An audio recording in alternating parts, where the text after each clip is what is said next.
سورہ انعام آیت نمبر 51 تا 55۔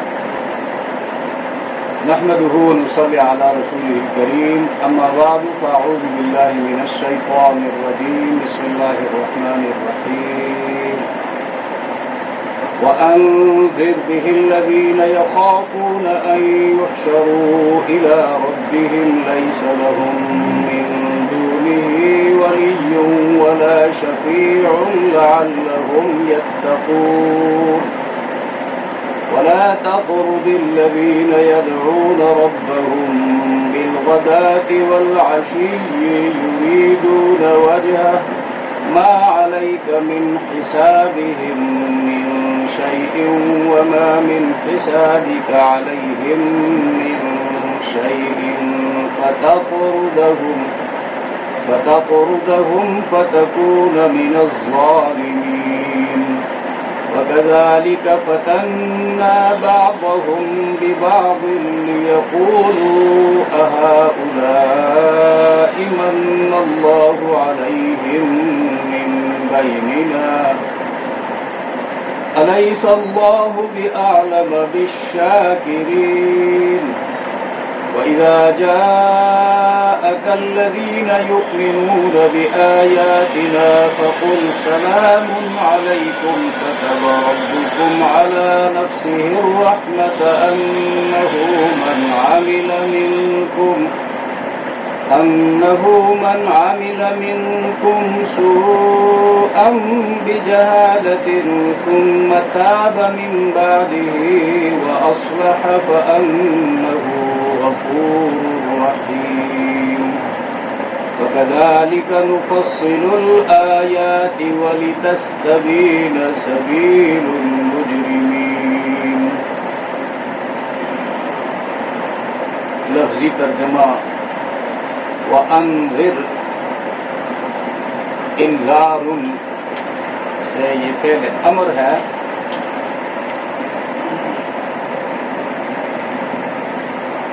واحد مذکر، بہی میں ضمیر جو ہے وحی کی طرف ہے، اور آپ اس وحی کے ذریعے ڈرائیے۔ بہی قرآن و قرآن بھی وحی ہے۔ الذین ان لوگوں کو یخافون، خوف سے مضارع جمع مذکر غائب، جو ڈرتے ہیں یا اندیشہ رکھتے ہیں۔ ان یہ مصدریہ ہے، یہ کہ یحشروا، اب یہ ان مصدریہ فعل مضارع پر داخل ہو جائے تو اس کو مصدر کے معنی میں کر دیتے ہیں، الحشر۔ یحشروا حشر سے یہ مضارع مجہول ہے، جمع مذکر غائب، نہیں جمع کیا جائے گا الی ربک، الی ربہم، اپنے رب کے پاس۔ لائسا فعل ناقص ہے، نہیں، لہم ان کے لیے، من دونہ اللہ کے سوا، ولی کوئی دوست، کارساز، حاجت روا۔ یہ ولی ولایتن سے یہ صفت مشبہ ہے، مددگار دوست کو کہتے ہیں۔ ولا شفیع، شفاعتن سے یہ شفیع فعیل کے وزن پر، لیکن شافع معنی آئے گا، سفارش کرنے والا۔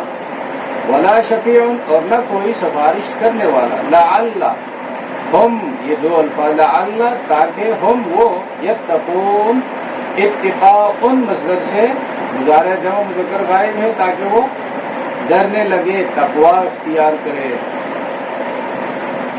ولا تطرد الذین، ولا یہ ناہیہ ہے، نہیں، لا تطرد، تطردی یہ طردن سے ہے، طردن فعل مضارع، تطردی جو ہے فعل مضارع واحد مذکر حاضر ہے، اور تو نہ دور کر، طرد بھگانے کے لیے استعمال ہوتا ہے، ہانکنے کے لیے استعمال ہوتا ہے، اور طرد کا معنی ذلیل سمجھ کر، حقیر سمجھ کر دور کرنا، اور جانوروں کو ہانکنے کے لیے استعمال ہوتا ہے۔ الذین ان لوگوں کو، یدعون یہ دعوت مصدر سے مضارع جمع مذکر غائب ہے، پکارتے ہیں، ربہم اپنے رب کو، بالغداۃ یہ غدون سے مصدر ہے، یہ حاصل مصدر اس کو کہا جاتا ہے، صبح، والعشی، عشی زوال سے لے کر صبح تک کا وقت ہے، اور یریدون یہ ارادۃ مصدر سے مضارع کا صیغہ ہے، وجہہ اس کی ذات، وجہہ سے مراد کسی چیز کی ذات اور حقیقت ہے۔ یریدون وجہہ کے معنی ہے نہایت اخلاص سے اس کی عبادت کرتے ہیں۔ ما علیک من حسابہم من شیء، آپ کے ذمہ ان کا ذرا بھی حساب نہیں۔ حسابہم سے جانچ پڑتال، دلی کیفیات معلوم کرنا، باطنی تفتیش یہاں پر مراد ہے، ان کے اعمال کے آپ ذمہ دار نہیں ہے پیغمبر۔ وما من حسابک علیہم من شیء، اور نہ ان کے ذمہ آپ کا ذرہ بھی حساب ہے۔ فتطردہم فتکون من الظالمین، تو تطردا طرد سے مضارع واحد مذکر حاضر کا صیغہ ہے، ہم ضمیر جمع مذکر غائب، یعنی فتطردہم ان کا حساب آپ پر نہیں، آپ کا حساب ان پر نہیں ہے، باوجود اس کے اگر آپ نے ان کو بالفرض دور کر دیا اپنے سے تو فتکون من الظالمین، تو آپ حق تلفی کرنے والوں میں سے ہو جائیں گے۔ اس کا فتطردہم کا معنی ہے لا تطردہم، ان کو دور مت کر، اگر تو نے ان کو دور کر دیا تو پھر حق تلفی کرنے والوں میں سے ہو جائیں گے۔ وَكَذَلِكَ فَتَنَّ بَعْضَهُمْ بِبَعْضٍ لِيَقُولُوا، اور کذالک کاف تشبیہ کے لیے ہے، ذا اس میں اشارہ ہے، اور اسی طرح فتنہ فتنتن سے ہے، یہ فتنہ فتنہ ماضی جمع متکلم کا صیغہ، ہم نے امتحان میں ڈالا، آزمائش میں ڈالا، بعضهم ببعض، بعض کو بعض سے، ایک کو دوسرے کے ذریعے، یعنی غنی کو فقیر اور ذلیل کو رذیل کو شریف اور قوی کو ضعیف کے ذریعے آزمائش اور ابتلا میں ڈال دیا، لیقولوا، تاکہ نتیجے کے طور پر یہ کہیں گے اہؤلاء، کیا یہی لوگ، یعنی یہ سردار جو ہے چیف قوم کے سردار کہیں گے اہؤلاء، کیا یہی لوگ ہیں، من اللہ، من یمن منن، احسان کرنا، فضل اور احسان کیا ہے اللہ نے، من بیننا، ہمارے درمیان میں سے، الیس اللہ، کیا اللہ نہیں ہے بعالم بالشاکرین، اچھی طرح واقف ہو شکر گزاروں سے۔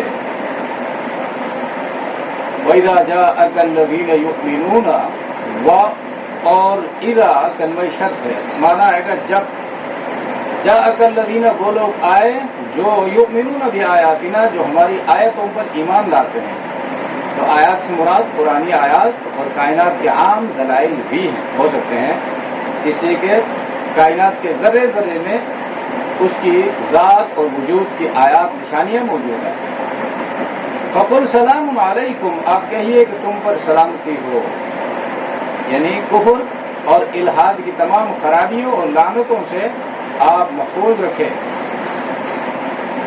یعنی اللہ نے تمہیں محفوظ رکھا۔ سلام علیکم یہ مسلمانوں کا اصطلاحی سلام ہے، جو ایک جامع ترین دعا ہے اور دین و دنیا کی بھلائیوں کو، سلامتیوں کو شامل ہے، اور کسی اور مذہب میں اس قسم کی دعا موجود نہیں ہے۔ السلام اور السلامہ، تو سلیمہ یسلمو کا یہ مصدر ہے، اس کے معنی ظاہری اور باطنی آفتوں سے الگ رہنا۔ السلام اللہ کے اسماء الحسنہ میں سے بھی ہے، جس کے معنی ہے اللہ تمام عیوب سے، نقائص سے، خامیوں سے۔ السلام جو ہے یہ اللہ کے اسماء الحسنہ میں سے بھی ہے، اور معنی اس کے یہ ہے تمام نقص، نقص اور عیوب سے اللہ تبارک و تعالی پاک ہے، اور السلام سلامتی عطا کرنے والے ہیں۔ کتب ربکم علی نفسہ الرحمۃ، کتب کتابۃ، اور کتب مصدر سے یہ ماضی واحد مذکر غائب کا صیغہ ہے، علی نفسہ، اپنے نفس اور ذات پر، نفس یہاں پر ذات کے معنی میں استعمال ہوا ہے، یعنی تمہارے رب نے اپنے نفس پر رحمت کو لازم قرار دیا ہے۔ انہ من عمل منکم سوءا بجہالۃ، سوء اور سوء سے، یہ سوء جو ہے یہ سوء سے اسم ہے، ہر وہ چیز جو انسان کو غم اور پریشانی میں ڈال دے.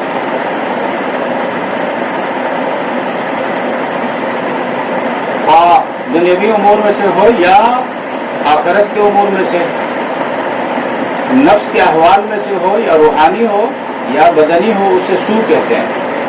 بجہالۃ، جہالہ یجہل کا یہ مصدر ہے. اس کی 3 قسمیں ہیں. جہل جو ہے، ایک جو ہے علم کا، یعنی علم سے بندے کا خالی ہونا، بندے کے پاس علم نہیں ہے تو اس کو جہل کہتے ہیں. اور کسی چیز کے متعلق غلط عقیدہ رکھنا، یہ بھی جہالت ہے. اور کسی فعل کے انجام دینے کا جو حق ہے اس طرح انجام نہ دینا، یہ بھی جہالت ہے. انہو من عمل، انہو بے شک وہ شخص جس نے عمل کیا، صالحا نیک، یعنی تم میں سے جہالت کی وجہ سے برا عمل کرتا ہے، پھر اس کے بعد توبہ کرے، توبہ اور اعمال کی اصلاح کرے. عقائد اور اعمال دونوں مراد ہیں. تو ثم تاب من بعدہ، پھر اس عمل سو کے بعد، برے عمل کے بعد اس نے توبہ کی، واصلح اور اعمال کی اصلاح کی. فإنہ غفور رحیم، بے شک اللہ غفور، یہ غفران اور مغفرت دونوں مصدر آتے ہیں. ان سے مبالغہ کا صیغہ ہے، یعنی معنی کہ زیادتی اس میں پائی جاتی ہے. معاف کرنے والا بڑا. رحیم، رحمت سے یہ فاعل کے وزن پر مبالغہ کا صیغہ ہے، نہایت رحم والا. وَكَذَلِكَ نُفَصِّلُ الْآيَاتِ، كَذَلِكَ کاف حرف تشبیہ ہے، ذا اس میں اشارہ ہے، بار بار بتایا جاتا ہے. یہ كَذَلِكَ میں جو آخری حرف ہے یہ حرف خطاب ہے. ایسے ہی یا اسی طرح نفصل، یہ تفصیل سے ہے، جب متکلم کا صیغہ ہے، ہم تفصیل سے الگ الگ کر کے ایک ایک کر کے بیان کرتے ہیں. الآیات جمع ہے آیتن کی نشانیاں اور احکام. وَلِتَسْتَبِينَ، یہ کیوں کھول کر کیوں بیان کرتے ہیں؟ لِتَسْتَبِينَ، تاکہ خوب واضح ہو جائے. یہ استبانتن سے لفظ ہے، استبانتن مصدر آئے گا، واحد مؤنث غائب کا صیغہ ہے، تاکہ ظاہر ہو جائے، واضح ہو جائے. سبیل المجرمین، مجرموں کو طریقہ اور راستہ. ان آیات میں جو اہم باتیں بیان ہوئی ہیں ان کا خلاصہ یہ ہے کہ اللہ کی رہنمائی سے فائدہ قیامت کی پیشی سے ڈرنے والوں کو پہنچتا ہے. جو لوگ قیامت کے دن سے، اس دن کی ہولناکی سے، اس دن کے حساب کتاب کا خوف نہیں رکھتے ہیں، ان کو کوئی نصیحت کارگر نہیں ہوتی. وہ ہر بات سنی انسنی کر دیتے ہیں، وہ اصل میں اپنی خواہشات کی حکمرانی مانتے ہیں. اور دوسرا مسئلہ یہاں پر بیان ہوا ہے، نبی کریم صلی اللہ علیہ وسلم کو حکم تھا اللہ کی طرف سے کہ جو لوگ تیرے ساتھ مخلص ہیں، تیرے مجلس کے ساتھی ہیں اور دین کے طالب ہیں اور دین حاصل کرنے کا شوق رکھتے ہیں، ان کے ساتھ مشفقانہ برتاؤ کیا کرے. اور تیسری اہم بات یہاں پر یہ بیان ہوئی ہے کہ اللہ تبارک و تعالیٰ نے معاشرے میں کچھ مالدار اور کچھ نادار، کچھ غنی اور کچھ فقیر پیدا فرمائے ہیں. اس طرح کچھ عالم، کچھ جاہل، اور اس طرح کچھ تندرست اور کچھ بیمار پیدا فرمائے ہیں. ان تمام کا مقصد ایک دوسرے کے ذریعے آزمانا ہے، آزمائش میں ڈالنا ہے، امتحان میں ڈالنا ہے. تو مشرک سرداروں کا نادار مسلمانوں کے ذریعے امتحان ہو رہا ہے. اب امتحان کا جو ٹرم ہے، اصطلاح ہے، قرآن کریم نے جو فتنہ لفظ استعمال کیا ہے اس کا معنی امتحان، آزمائش ہے. اس کو سمجھنا یہاں سے آسان ہے. اور آخری بات یہاں پر یہ کہی گئی ہے کہ اللہ کی بارگاہ نا امیدی کی بارگاہ نہیں ہے. اور پھر فرمایا کہ نیکی یعنی نیکوکاروں اور بدکاروں کی راہیں الگ الگ، اس لیے کہ ان کو اللہ نے الگ الگ کر کے بیان کر دیا ہے تو جو جس راہ پہ چلتا ہے وہ اسی کا ہو جاتا ہے. وَأَنذِرْ بِهِ الَّذِينَ يَخَافُونَ أَن يُحْشَرُوا إِلَىٰ رَبِّهِمْ. اور اے پیغمبر آپ اس وحی کے ذریعے ان لوگوں کو خبردار کرے. انذر اور انذار نتائج اعمال سے آگاہ کرنا، خبردار کرے اور خوشخبری سنائے. جو ڈرتے ہیں اپنے پروردگار سے، یعنی پروردگار سے ڈرنے کا مطلب جو ہے ایسا ڈرنا نہیں ہے جس طرح ہم اردو میں ڈرنے کا لفظ استعمال کرتے ہیں. کوئی ظالم ہے اس سے ڈرتے ہیں، کوئی درندے سے ڈرتے ہیں، یا جو ہے کسی خطرے سے دوچار ہونے سے ڈرتے ہیں. اس طرح نہیں، بلکہ کوئی فرمانبردار اولاد جو ہے وہ ڈرتی ہے اپنے والدین کی ناراضگی سے. کوئی وفادار دوست جو ہے اپنے دوست کی ناراضگی سے ڈرتا ہے. اللہ غفور الرحیم ہے، ارحم الراحمین ہے. تو اللہ کے فرمانبردار بندے وہ ہیں جو اپنے پروردگار کی ناراضگی سے کہیں ہمارا محبوب حقیقی ہم سے روٹھ نہ جائے، ایسا ڈرنا ہے. تو جو ڈرتے ہیں یحشروا الی ربہم کہ وہ جمع کیے جائیں گے اپنے پروردگار کے پاس. تو حشر جمع کرنے کا ایک مقصد ہوتا ہے، اور ایوارڈ دیا جائے گا ماننے والوں کو، ایمانداروں کو، اور سزا دی جائے گی جنہوں نے قانون توڑا تھا. لیس لہم من دونہ ولی، اس حال میں کہ نہیں ہوگا ان کے لیے اللہ کے سوا کوئی حمایتی ولی جو کام آئے. ولا شفیع، اور نہ کوئی سفارش کرنے والا بھی کوئی نہیں ہوگا، اور سفارشی شفاعت کرنے والا تاکہ وہ آگے بڑھ کر سفارش کرے، شفاعت کرے اور اس بندے کو چھڑائے. تو اللہ کے حضور اس بات کی کوئی گنجائش نہیں ہے. اور جہاں تک شرعی شفاعت کی بات ہے وہ الا باذنہ، قرآن کریم کہتا ہے سفارش کریں گے، انبیاء کریں گے، علماء، شہداء، حفاظ کریں گے اللہ کی اجازت کے بعد. اور کس کے لیے کریں گے، کب کریں گے؟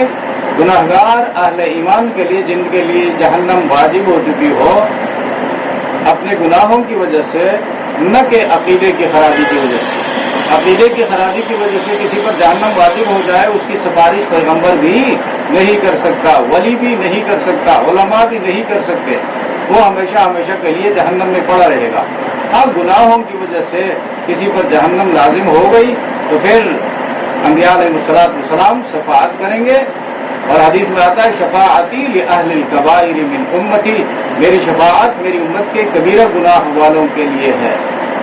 تو گناہگاروں کے لیے شفاعت ثابت ہے، اور کرنے والے انبیاء ہوں گے، علماء، اولیاء، شہداء، جن کی اپنی نجات ہو چکی ہوگی، اور پھر وہ گناہگار ایمان والوں کے لیے شفاعت کریں گے. ولا شفیع لعلہم یتقون، تاکہ وہ محتاط زندگی گزارے. یتقون تقوا، پھونک پھونک کر قدم رکھنا، احتیاط کی زندگی گزارنا. اور احتیاط کی زندگی جو گزارتا ہے وہ گناہوں سے بچتا ہے اور نیکیوں کی طرف آگے بڑھتا ہے. ولا تطرد الذین، اب دیکھیں اس آیت کا گزشتہ آیت کا جو مناسبت ہے، گزشتہ آیت پہ تقوا کا ذکر تھا، یتقون تقوا کا ذکر تھا. اب متقیوں کا اکرام ہے، متقیوں کا اکرام. جو تقوا کی زندگی اختیار کرتے ہیں اللہ ان کو عزت دیتا ہے. اللہ نے اپنے پیغمبر کو حکم دیا کہ جو متقی اور محتاط لوگ ہیں میرے بندوں میں ان کے ساتھ مشفقانہ برتاؤ اختیار کرے پیغمبر. اور دوسری بات یہ فرمایا کہ نصیحت ان لوگوں کو فائدہ دیتی ہے جو اندیشے کی کیفیت میں زندگی بسر کرتے ہیں. ولا تطرد الذین یدعون ربهم بالغداۃ، اور آپ اے پیغمبر نہ ہٹائے ان لوگوں کو جو اپنے پروردگار کو پکارتے ہیں بالغداۃ والعشی، صبح و شام. صبح و شام یعنی دن کا ایک سرا دوسرا سرا، یعنی ہر وقت رب کو پکارتے ہیں. یریدون وجہہ، وہ اللہ کی خوشنودی چاہتے ہیں اس پکارنے سے، اس دعا سے، اس فرمانبرداری سے. رب کی خوشنودی مقصود ہوتی ہے، اللہ ہم سے راضی ہو جائے۔ تو یہ یدعون ربہم سے مراد صرف نہیں دعا اللہ ہی سے مانگتے، بلکہ اپنے تمام معاملات اللہ کے حکم کے مطابق گزارتے ہیں، طے کرتے ہیں۔ ما علیک من حسابہم من شیء، ان سرداروں کے معاملات کی آپ پر کوئی ذمہ داری نہیں۔ وما من حسابک علیہم من شیء، اور آپ کے معاملات کی ان پر کوئی ذمہ داری نہیں۔ فتطردہم، مقصد یہ ہے کہ ان سرداروں سے کوئی لینا دینا نہیں ہے، لہذا آپ ان مخلصین کو ہٹائیں گے۔ فتطردہم، اس حال میں بھی اگر ان مخلصین کو ہٹائیں گے تو فتکون من الظالمین، تو آپ ناانصافی کرنے والوں میں سے ہو جائیں گے۔ اب یہاں پر اس پس منظر یا شان نزول کی طرف اشارہ ہے۔ کچھ کفار قریش کے کچھ سردار یہ ابو طالب کے پاس آئے، انہوں نے کہا آپ کے بھتیجے کی بات سننے کو جی کرتا ہے، مگر ان کو ہر وقت وہ لوگ گھیرے رہتے ہیں جو یا تو ہمارے غلام ہیں یا ہمارے آزاد کردہ ہیں یا وہ ہمارے ٹکڑوں پر زندگی گزارتے ہیں، ان ذلیل لوگوں کے ساتھ ہم بیٹھ نہیں سکتے، ہم قوم کے چیف ہیں، سردار ہیں، قوم کے فیصلے ہم کرتے ہیں، لہذا اگر وہ ہمیں کچھ سنانا چاہتا ہے ہم اس کے ساتھ بیٹھیں گے، لیکن ان لوگوں کو مقصد گھٹیا قسم کے، بے حیثیت قسم کے لوگ جو ہے جو اس کے مجلس میں آتے ہیں بیٹھتے ہیں، ان کو ہٹائے، ہم آئیں گے۔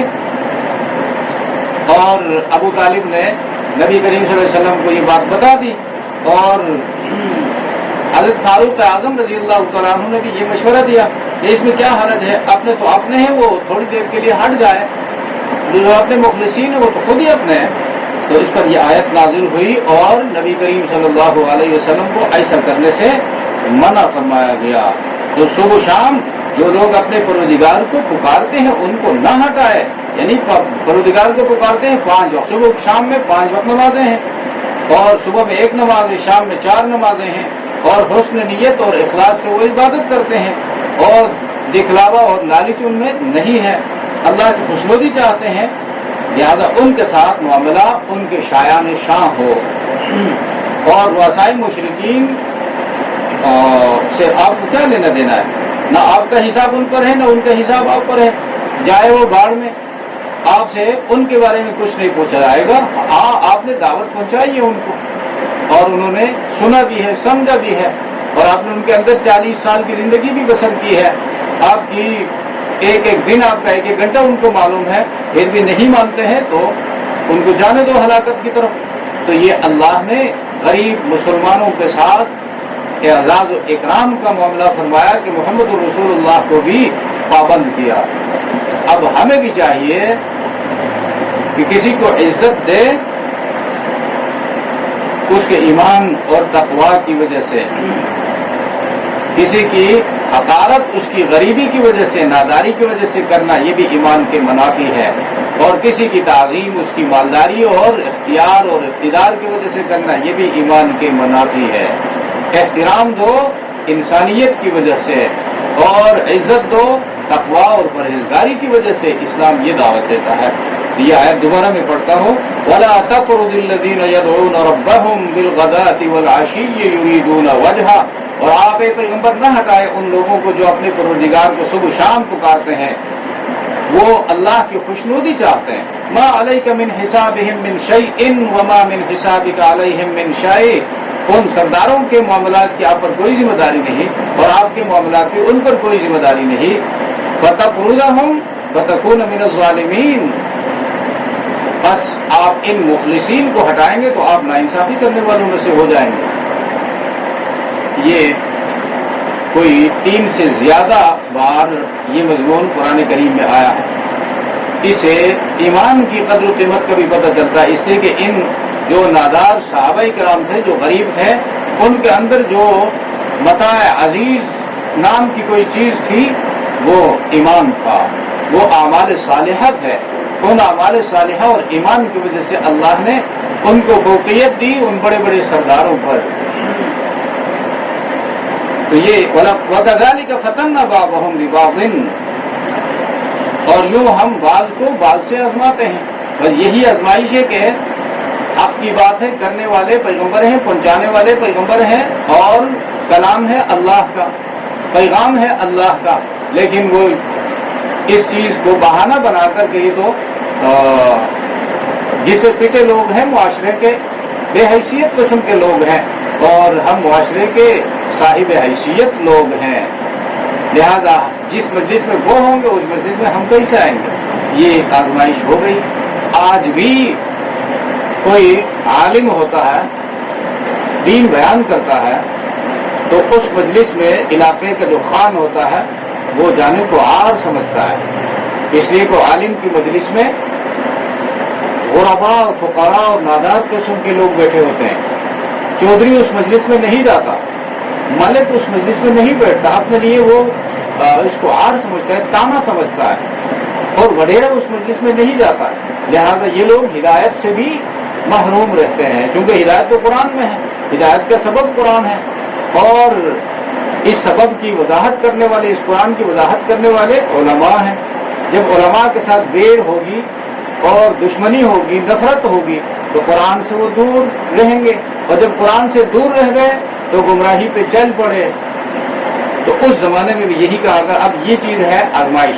اب ایک بندہ کہتا ہے مجھے اس عالم سے کیا لینا دینا ہے، جو پیغام وہ پہنچا رہا ہے وہ تو اللہ کا پیغام ہے، وہ قرآن ہے، اللہ کا کلام ہے، اللہ کی باتیں ہیں، جا کر میں سنوں اور اپنی زندگی کو خوبصورت بناؤں، اپنی زندگی کو سنواروں، اپنی آخرت کی تیاری کے لیے سوچوں، تو وہ پھر اس آزمائش میں کامیاب ہو جاتا ہے۔ وَلَقَدْ فَتَنَّا بَعْضَهُمْ بِبَعْضٍ لِيَقُولُوا أَهَٰؤُلَاءِ مَنَّ اللَّهُ، یہ فتنہ جو ہے، فتنہ آزمائش، اس آزمائش کا نتیجہ یہ ہوا لِيَقُولُوا، نتیجے کے طور پر وہ کہنے لگے أَهَٰؤُلَاءِ مَنَّ اللَّهُ عَلَيْنَا، کیا یہی لوگ ہیں، بلال ہے، صہیب ہے، سلمان ہے، وغیرہ وغیرہ، غرباء اور فقراء صحابہ کرام کا نام لے کر وہ کہتے تھے کہ یہ لوگ ہیں، من اللہ علینا علیہم من بیننا، اللہ نے ان پر احسان کیا ہمارے درمیان، ہم ایسے زبردست لوگ ہیں، تعلیم یافتہ لوگ ہیں اور مالدار لوگ ہیں، خوبصورت لوگ ہیں، صاحب جائیداد اور جاگیر والے لوگ ہیں، ہمارے درمیان اللہ نے جب یہ دین جو ہے اللہ کا احسان ہے، تو یہ اس احسان کے لیے اللہ نے ان کو چن لیا، تو اللہ کے انتخاب پر انہوں نے انگلی اٹھائی، تو اللہ نے جواب میں فرمایا الیس اللہ بعالم بالشاکرین، الیس اللہ، کیا نہیں ہے اللہ بعالم، خوب جاننے والا، بالشاکرین، شکر گزاروں کو۔ اب شکر کی کیفیت کا تعلق دل کے ساتھ ہے، یہ باطنی صفت ہے، زبان سے شکر کے الفاظ ادا ہوتے ہیں لیکن شکر کی حقیقت کا تعلق دل کے ساتھ ہے۔ اب جس دل میں انابت ہے اور عاجزی ہے، طلب ہے، وہ تو اللہ کو پتہ ہے، دل کی کیفیت اللہ کے سوا کسی کو پتہ نہیں ہے۔ تو یہ غریب جو آئے ہیں اور ان کو اللہ نے نوازا ہے، ان پر احسان کیا ہے، تو وہ صفات ان کے اندر تھی، اس لیے اللہ نے ان پر احسان فرمایا ہے۔ تو انسان کے اندر بے خوفی کی نفسیات کب پیدا ہوتی ہے؟ اس آیت نے بتایا، دنیا پرستی، یہی دنیا پرستی ہے، جس دنیا پرستی کو لے کر وہ پیغمبر سے پیچھے ہٹ گئے، قرآن سے محروم ہو گئے، اور یوں جو ہے بے خوفی کی نفسیات میں مبتلا ہو گئے۔ اور دوسری، اکابر سفارش کریں گے، اوپر کی آیت میں یہ فرمایا، اکابر سفارش کریں گے، ولا شفیع، تو قرآن نے اس کی بھی جڑ کاٹ دی کہ اللہ کے ہاں جو ہے ایسی سفارش کی گنجائش کسی کو نہیں ہے۔ تو اکابر سفارش کریں گے، ہمارے بڑے سفارش کریں گے، ہمارا تعلق تو فلاں کے ساتھ ہے، فلاں سلسلے میں ہم بیعت ہیں، فلاں کا دامن ہم نے پکڑا ہوا ہے، وغیرہ وغیرہ، ہم فلاں کے عقیدت مند ہیں، اور یہ زبانی بے بنیاد قسم کے بیانات ان کا اظہار وہ کر رہے ہوتے ہیں مختلف مجلسوں میں، اور پھر اخبارات میں بیان دیتے ہیں، پھر کسی کے ساتھ دوستی ان کی ہوتی ہے اس کے ساتھ، یعنی عمل سے خالی، عقیدہ خراب، اور کہتے ہیں کہ جی ہم نے فلاں کا دامن پکڑا ہے۔ تو قرآن کہتا ہے اس طرح دامن پکڑنا کوئی کام نہیں آئے گا، وہ بالکل نہیں چھڑا سکے گا۔ تو یہ دو وجوہات بیان کر دی کہ ہمارے بڑے سفارش کریں گے، یہ انسان کو بے خوفی کی نفسیات میں مبتلا کرتا ہے۔ انسان اگر کہے کہ میں اپنے کیے کا خود ذمہ دار ہوں، میں اللہ کا بندہ ہوں، میری اپنی شخصیت ہے، اور اللہ نے مجھے ایک ذمہ دار شخص کی حیثیت سے پیدا فرمایا، مجھے عقل دی ہے، مجھے حواس خمسہ اسباب علم سے نوازا ہے، مجھے اللہ نے خطاب کیا ہے قرآن کریم کے اندر، لہٰذا میں اپنے کیے کا بدلہ خود پاؤں گا، جزا کی صورت میں یا سزا کی صورت میں۔ احساس اور نفسیات یہ ہونی چاہیے، اس کی بجائے اگر یہ کہے کہ میری ذمہ داری بھی فلاں نے لے رکھا ہے تو یہ بے خوفی کی نفسیات پیدا کرتا ہے۔ دوسری یہ دنیا پرستی کہ بھئی ہم قرآن کے درس میں جائیں گے، حدیث کے درس میں جائیں گے تو دیندار ہوں گے، نمازیں پڑھیں گے، اخلاقیات ہمارے درست ہوں گے، حرام سے بچیں گے تو ہمارا کاروبار متاثر ہوگا، ہمارا تعلق تو مختلف لوگوں کے ساتھ ہے، غیر مسلموں کے ساتھ بھی ہمارا اٹھنا بیٹھنا ہے، ایکسپورٹ کاروبار ہے ہمارا، اور لوگوں کے ساتھ شراب کے مجلس میں بھی ہوتے ہیں، تو کیا ہم ان سب کو چھوڑیں گے؟ پھر تو اس کا مطلب یہ ہے کہ ہماری دنیا کی زندگی ترقی گئی، ختم ہو گئی۔ یہ دنیا پرستی، اس وجہ سے بندے اللہ سے بے خوف ہوتے ہیں۔ تو آگے کی آیت میں اللہ نے فرمایا اللہ کی بارگاہ جو ہے نا امیدی کی بارگاہ نہیں ہے، لہذا وَإِذَا جَاءَكَ الَّذِينَ يُؤْمِنُونَ بِآيَاتِنَا، اور جب آپ کے پاس آئے وہ لوگ جو ہماری باتوں کو مانتے ہیں اے پیغمبر، فَقُلْ سَلَامٌ عَلَيْكُمْ، بس آپ ان سے کہیں سلام علیکم، تمہارے لیے سلامتی ہو، یعنی تم بچائے گئے گمراہی سے، کفر سے، شرک سے محفوظ کیے گئے۔ کتب ربکم علی نفسہ الرحمہ، تمہارے رب نے اپنے اوپر مہربانی لازم کر لی ہے۔ انہ من عمل منکم سوءا بجہالۃ، جس نے تم میں سے نادانی سے کوئی برائی کی، ثم تاب من بعدہ، پھر اس کے بعد رجوع کیا، یعنی من بعدہ اس سوء کے ارتکاب کے بعد، اس گناہ اور برائی کے ارتکاب کے بعد، وَأَصْلَحَ، اور اپنی اصلاح کی، عقائد کو درست کیا، اعمال کو سنوارا، پھر بار بار اسی برائی کی طرف نہیں کیا، اسی سوء کا ارتکاب نہیں کیا، بلکہ ٹھوکر لگی تھی اور خبردار ہو گیا، بیدار ہو گیا، اللہ کو منایا اور اس کے بعد رب چاہی زندگی بسر کی، تو ایسے لوگوں کے لیے فَأَنَّهُ غَفُورٌ الرحیم، تو بالتحقیق وہ اللہ بڑے بخشنے والے، بڑے مہربان ہیں۔